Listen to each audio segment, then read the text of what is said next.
ट्रायलको नतिजा पर्खिने समय नि साँच्चै भन्नुपर्दा एकदमै तनावपूर्ण हुन्छ। अझै यदि जीपीए 1.6 भन्दा कम आयो वा कुनै विषयमा ई ग्रेड नै लाग्यो भने त परम्परागत कक्षा 11 को ढोका त सिधै बन्द हुन्छ। तर सुन्नुस् त, यसमा आत्तिनुपर्ने वा निराश हुनुपर्ने कुनै कारणै छैन। आजको यो सामग्री विशेष गरी ती विद्यार्थी र अभिभावकहरूको लागि एउटा ठूलो जीवन रेखा बन्न सक्छ जसले यो कडा भर्ना मापदण्ड पूरा गर्न सकेका छैनन्। अब यस विषयमा गहिरिएर कुरा गरौँ र हेरौँ एउटा ढोका बन्द हुँदा कसरी अरू थुप्रै सुनौला ढोकाहरू आफै खुल्छन्। 26,000 सिन्दा अचम्म लाग्न सक्छ, तर गत वर्ष मात्रै 26,000 भन्दा बढी विद्यार्थीहरूले एसईई त पास गरे, तर उनीहरूलाई कक्षा 11 मा भर्ना हुनबाट वञ्चित गरियो। यो कुनै सानोतिनो संख्या पक्कै होइन। यसले त हाम्रो शिक्षा प्रणालीमा रहेको एउटा विशाल अवरोधलाई छर्लङ्ग पार्छ। मात्र एक मार्क वा एउटा सानो ग्रेडको कारणले हजारौं विद्यार्थीहरूको भविष्य अन्योलमा परिरहेको छ र उनीहरूको अमूल्य एक वर्ष खेर गइरहेको छ। यो पुरै प्रणालीगत अवरोधलाई हामी 1.6 जीपीए ट्र्याक भन्न सक्छौं। यसलाई यसरी बुझौं, मानौ कुनै विद्यार्थीको समग्र जीपीए 1.55 छ र सबै विषयमा डी+ छ। त्यसको नतिजा के हुन्छ? कक्षा 11 मा भर्ना सिधै अस्वीकार। त्यस्तै समग्र जीपीए 1.8 नै किन नहोस्, तर कुनै एउटा मात्र विषय जस्तै गणित वा विज्ञानमा ई ग्रेड आयो भने पनि परिणाम वही हुन्छ, सिधै अस्वीकार। यो अत्यन्तै कठोर नियम हो, तर के यस्तो अवस्थामा एक वर्ष पुरै हात बाँधेर कुर्नु नै एकमात्र विकल्प हो त? पक्कै पनि होइन। हामीसँग परम्परागत कक्षा 11 भन्दा धेरै राम्रा र प्रभावकारी विकल्पहरू छन्। आज हामी मुख्य गरी 3वटा स्पष्ट बाटोहरूको बारेमा कुरा गर्नेछौँ। पहिलो सिटिभिटी डिप्लोमा, दोस्रो ग्रेड वृद्धि परीक्षा, तेस्रो उच्च आम्दानी हुने सिपहरू र अन्त्यमा हामी एउटा स्पष्ट कार्ययोजनाको रूपरेखा पनि तयार गर्नेछौँ। अब लागौं पहिलो र सबैभन्दा भरपर्दो विकल्पतर्फ, सिटिभिटी डिप्लोमा। यो भनेको जम्मा 18 महिनामै सुरक्षित करियर बनाउने बाटो हो। सीटीईवीटी अर्थात् प्राविधिक शिक्षा तथा व्यावसायिक तालिम परिषद यो पूर्ण रूपमा सरकारी मान्यता प्राप्त संस्था हो जसले 18 महिनाको एकदमै व्यावहारिक पाठ्यक्रमहरू सञ्चालन गर्छ र सिधै रोजगारीमा जोड्छ। यहाँको सबैभन्दा राम्रो पक्ष भनेकै प्राय पाठ्यक्रमहरूमा भर्ता हुन एसईई को जीपीएले छेक्दैन। खर्चको कुरा गर्नुपर्दा सरकारी सीटीईवीटी कलेजहरूमा वार्षिक शुल्क करिब 15,000 रुपैयाँ मात्र लाग्छ, जबकि निजी संस्थाहरूमा यही कोर्सको लागि 60 देखि 80,000 रुपैयाँसम्म तिर्नुपर्ने हुन्छ। त्यसैले यो बाटो अत्यन्तै भरपर्दो र सबैको पहुँचमा छ। र यसको आर्थिक पक्ष सुन्नुभयो भने त झन अचम्म पर्नुहुन्छ। मात्र 18 महिनाको अध्ययनपछि सीएमए वा एएनएम पढेकाहरूले अस्पतालमा काम सुरु गर्दा करिब 35,000 रुपैयाँ त सुरुवाती मासिक तलब नै पाउँछन्। कम्प्युटर इन्जिनियरिङ डिप्लोमा गर्नेहरूले त पढ्दै गर्दा फ्रिलान्सिङ गरेर सजिलै 50,000 रुपैयाँसम्म कमाउन सक्छन्।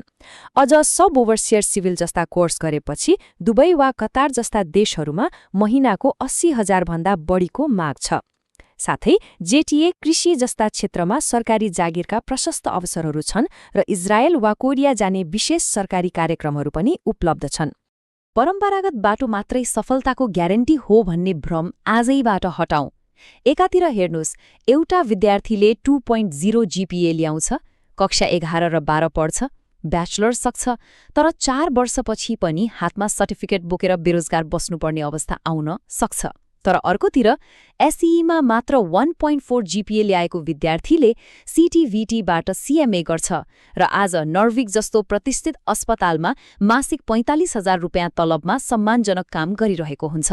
त्यसैले कम जीपीए आउनु भनेको करियरको अन्त्य पक्कै पनि होइन, यो त एउटा नयाँ र एकदमै व्यावहारिक बाटोको सुरुवात हो। अब जाउँ दोस्रो विकल्पतर्फ, ग्रेड वृद्धि परीक्षा। यसलाई हामी एउटा उच्च जोखिमयुक्त परम्परागत बाटो भन्न सक्छौं। यहाँनिर हामीले एउटा गम्भीर प्रश्नको सामना गर्नुपर्छ कि साउनमा हुने ग्रेड वृद्धि परीक्षा दिएर पास भइएला कि फेल भइएला भन्ने उच्च जोखिम मोलेर पुरै एक वर्ष कुर्नु साँच्चै बुद्धिमानी हो त? यदि फेल नै भयो भने त 2 वर्षसम्म खेर जान सक्छ। सोच्नुस् त, जबसम्म एउटा विद्यार्थीले यो जोखिम मोलेर बसिरहेको हुन्छ, उता सिटिभिटी रोजेका साथीहरूले आफ्नो 18 महिनाको डिप्लोमा सकेर राम्रो जागिर खाइसकेका हुन्छन्। त्यसैले यो विकल्प रोज्नु अघि अत्यन्तै तर्कसङ्गत र व्यावहारिक रूपमा सोच्न आवश्यक छ। यो बाटो 1.5 भन्दा माथि जीपीए भएका र एउटा वा दुईटा मात्र विषयमा यी लागेकाहरूलाई मात्र अलि उपयुक्त हुन सक्छ।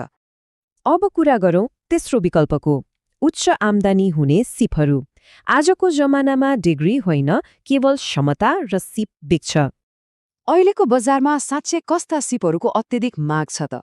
एकातिर व्यावहारिक र भौतिक सिपहरू छन्, जस्तै प्लम्बिङ, बिजुलीको काम, बारिस्टा वा बाइक मेकानिक। यी कामहरू 6 महिनामै मज्जाले सिकेर काठमाडौँ जस्तो सहरमा सुरुवाती तलब 25 देखि 30 हजार रुपियाँसम्म सजिलै कमाउन सकिन्छ। अर्कोतिर डिजिटल सिपहरू छन्, जस्तै भिडियो सम्पादन, क्यानभा डिजाइन र फेसबुक विज्ञापन। रमाइलो कुरा त के छ भने यी सिपहरू युट्युबबाटै घरमै बसेर निशुल्क सिक्न सकिन्छ र फाइबर जस्ता प्लेटफर्म मार्फत अन्तर्राष्ट्रिय बजारमा सिधै डलर कमाउन सकिन्छ। साँच्चै भन्नुपर्दा 4 जीपीए ल्याउनेहरूले पनि आजकाल यस्तै सिप सिकेकाहरूसँग जागिर माग्नुपर्ने अवस्था आइसकेको छ। अब सिद्धान्तका कुरा छाडेर सिधै कार्ययोजनाको रूपरेखातिर लागौं। विद्यार्थीहरूले अब तत्काल चाल्नुपर्ने कदमहरू के हुन् त? नतिजा कुरेर निष्क्रिय भएर बस्ने समय अब छैन। पहिलो काम आजै गर्नुपर्छ। आफ्नो रुचिको क्षेत्र पहिचान गर्ने। स्वास्थ्य क्षेत्र मनपर्छ कि कम्प्युटर वा अरू कुनै हातको सिप? दोस्रो काम, नतिजा आउने दिन यदि जीपीए कम छ भने आत्तिने होइन, सिधै सीटीभीटीको आधिकारिक वेबसाइट हेर्ने।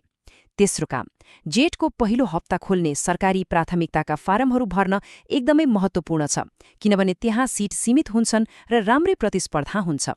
अनि चौथो, यदि दोस्रो विकल्प अर्थात् ग्रेड वृद्धि नै रोज्ने हो भने साउनमा हुने परीक्षाको लागि आजैबाट कडा तयारी थाल्नुपर्छ। यो समयतालिकालाई आफ्नो सफलताको स्पष्ट नक्सा मान्नुहोस्। अगाडि बढ्दै गर्दा बजारमा हुने केही गम्भीर खतराहरूबाट भने पक्कै जोगिनुपर्छ।